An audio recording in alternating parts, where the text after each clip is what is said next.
Good afternoon from the garden. In today's video I want to show you several fruiting bushes that we're growing in our food forest garden, beginning with the white currant that's growing behind me on our hugelbed. Currants are indigenous plants that are very easy to grow in our climate.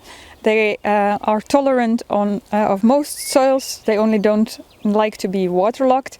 They can also thrive in part shade, which makes them very well suited to the bush layer of the food forest. And this variety here is called Zitavia. It's a white currant, which is less sour than red currant varieties, and that makes it much nicer for eating straight from the bush. I really like this one. I only planted the plant here on the hugelbed last year, and it has already put on quite a lot of growth, but it will get a little bigger than this.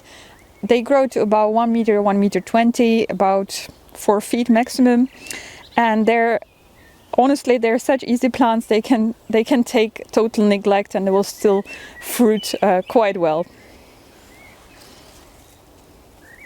We also have several bushes of black currants, which are a little different in their requirements. They prefer a bit more sunshine than the red currants and white currants, which is why I grow them. Usually I plant them to the south of trees so that they get adequate sunshine.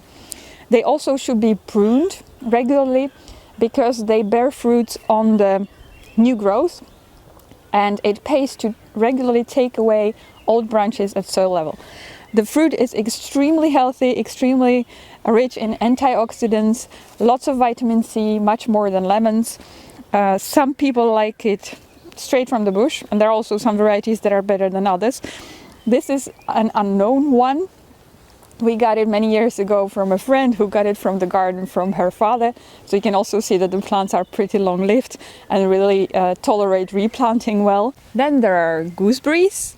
Also extremely easy to grow indigenous plants that are also quite shade tolerant, and they can tolerate total neglect as well. These plants have been pretty neglected. One possible problem in gooseberries is mildew, and because I grow organically, I prefer to choose mildew resistant varieties.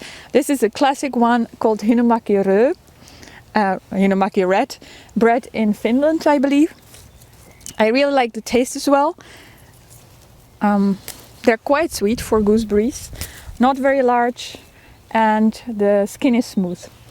Here's another bush and another proof of how much neglect the gooseberries can take, because this bush has had no care for a year, I think, and still it's completely laden with fruit. This variety is called Pax, and in addition to being mildew resistant as well, it's also mostly thornless, so it's very easy to grow. However, the fruits, they're large, but I do not like the taste as much as I like some other gooseberry varieties.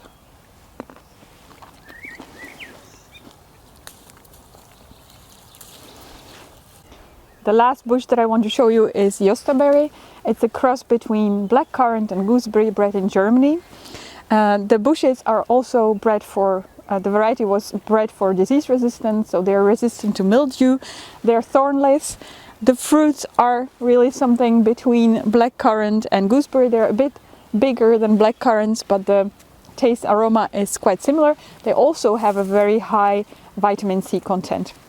As you can see though, the bushes are quite a bit larger than other currants.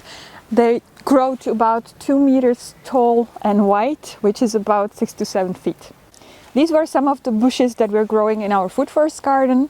I hope you enjoyed the video. If you did, please give it a thumbs up and let me know in the comments what fruit bushes you're growing in your garden, in your climate. Happy gardening!